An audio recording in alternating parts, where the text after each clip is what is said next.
12 साल एक लंबा अरसा होता है। और इतने सालों बाद मोमिता लौट रही थी अपने घर, अपने बचपन की यादों में। उसकी आंखों में एक अलग ही चमक थी।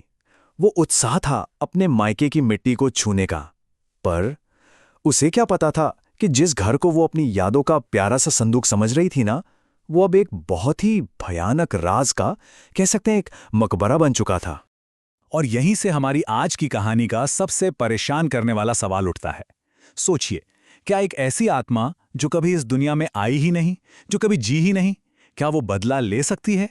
यही वो सवाल था जो एक पूरे के पूरे हंसते खेलते परिवार को बर्बादी की कगार पर ले आया। ये जो शब्द थे ना, ये मोमिता के थे। कितनी उम्मीद, कितना उत्साह भरा था इनमें। पूरे 12 साल बाद अपने घर जा रही थी वो, अपनी माँ से मिलने, अपनी जन्मभूमि को फिर से देखने। मतलब उसकी खुशी का तो कोई ठिकाना ही नहीं था। ठीक वैसे ही जैसे कोई नई नवेली दुल्हन पहली बार अपने मायके जा रही हो। लेकिन स्टेशन पर जो हुआ, उसने मोमिता की सारी खुशी पर जैसे पानी फेर दिया। उसके पिता और भाई उसे लेने तो आए थे, पर उनकी बातों में वो अपनापन, वो गर्मजोशी थी ही नहीं। बल्कि भाई ने तो साफ साफ कह दिया, हमने तो तुम्हें मना किया था ना कि यहां मत आना, पर तुम तो आई गई। इस एक लाइन ने, इस ठंडे स्वागत ने मोमिता का सारा जोश, सारा उत्साह सब खत्म कर दिया। और घर पहुंचने पर तो माहौल और भी ज्यादा अजीब और भी ज्यादा डरावना था। मां ने रस्म के तौर पर नजर तो उतारी, पर घर में किसी की भी आंखों में वो खुशी नहीं थी, बल्कि एक अजीब सा डर था, एक खौफ। सब बस आंखों ही आंखों में एक दूसरे से न जाने क्या कह रहे थे। और सबसे ज्यादा डरावनी बात तो थी भाभी का बर्ताव। वो ऐसे कमरे में देख रही थीं जैसे वो किसी ऐसी चीज को महसूस कर रही हों जो वहां थी ही नहीं। अब मोमिता से ये घुटन और बर्दाश्त नहीं हो रही थी। उसने ठान लिया कि वो सच जानकर रहेगी। और जब उसने अपने परिवार से सवाल किया, तब एक ऐसा भयानक सच सामने आया जिसने उसकी पूरी दुनिया को हिलाकर रख दिया। मोमिता ने बस एक सवाल पूछा, आखिर बात क्या है? आप सब लोग मुझसे क्या छुपा रहे हैं? और बस इस एक सवाल के बाद उसकी भाभी ने उस काली रात की कहानी सुनानी शुरू की, जिसने सब कुछ हमेशा के लिए बदल दिया था। एक ऐसी कहानी जो आधी रात के अंधेरे में शमशान घाट पर लिखी गई थी। जो कहानी सामने आई वो दिल दहला देने वाली थी। हुआ ये कि उसका भाई अपनी 3 महीने की गर्भवती पत्नी को, सोचिए, जबरदस्ती शमशान घाट ले गया और वहां एक जलती हुई चिता के पास उनकी मुलाकात एक अघोरी से हुई। उस अघोरी ने भाभी को कोई अनजान जड़ी बूटी पीने पर मजबूर किया और इस अजीब से अनुष्ठान के बाद उस अजन्मी बेटी को उनकी भाषा में वापस भेज दिया गया।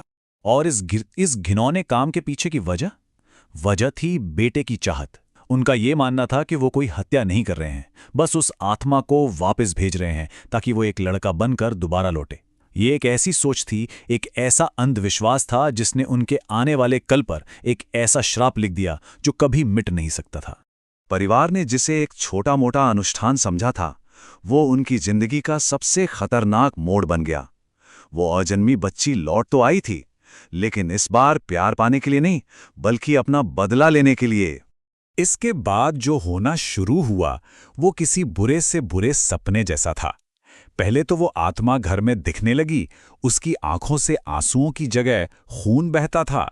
फिर भाई को अजीब अजीब डरावनी आवाजें सुनाई देने लगीं, मां को घर में छोटे बच्चों के रोने की चीखें सुनाई देती थीं। और फिर एक रात उनकी पहली बेटी जो पहले से थी, उसकी भी मौत हो गई।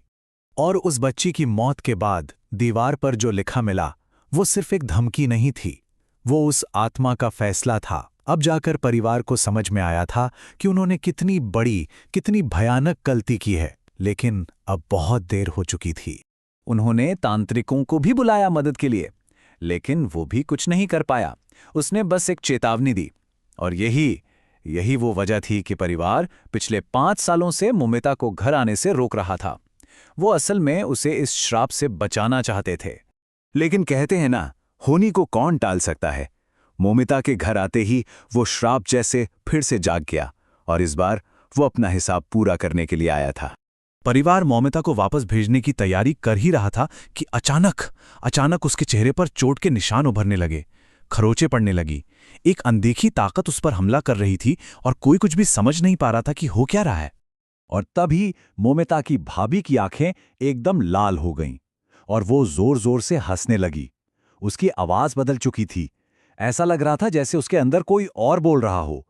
वही अजन्मी आत्मा जो अब अपना आखिरी बदला लेने के लिए आई थी। तो एक तरफ मोमिता पर वो अनदेखा हमला हो रहा था और दूसरी तरफ अपने किए पर पछतावे से टूटकर उसका भाई जोर से चिल्लाया, मैं अपना गुनाह कबूल करता हूं। और बस इतना कहकर उसने मेज पर रखा चाकू उठाया और खुद को खत्म कर लिया। और ठीक उसी पल उस साये के हमले से मोमिता की भी सांसें थम गई। एक ही शाम घर में 2 लाशें। अब उस घर में सिवाय पछतावे और एक डरावनी खामोशी के कुछ नहीं बचा था। लेकिन कहानी यहां खत्म नहीं हुई।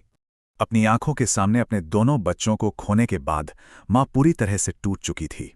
और तब उसकी बहू ने जो कहा, वो शब्द सच्चाई की तरह दिल में चुभ रहे थे कि कर्मों का फल इंसान को इसी जीवन में भुगतना पड़ता है। ऐसा कहा जाता है कि भाई कि अपना गुनाह कबूल करने और खुद को सजा देने के बाद उन अजन्मी आत्माओं को शांति मिल गई और उस घर से उनका साया हमेशा हमेशा के लिए हट गया। मगर इस कहानी ने एक और आत्मा को जन्म दे दिया था। लोग कहते हैं कि आज भी मोमिता की आत्मा अपने घर और बर्दवान शहर की गलियों में भटक रही है, शायद अपने लिए इंसाफ की तलाश में। तो ये कहानी अपने पीछे एक बहुत गहरा सवाल छोड़ जाती है कि प्रेत क्या सिर्फ वो आत्माएं होती हैं जो हमें भटकती हुई दिखती हैं, या फिर वो लोग भी प्रेत बन जाते हैं जो अपने गुनाहों के बोझ तले, अपने पछतावे के साए में हमेशा के लिए कैद हो जाते हैं।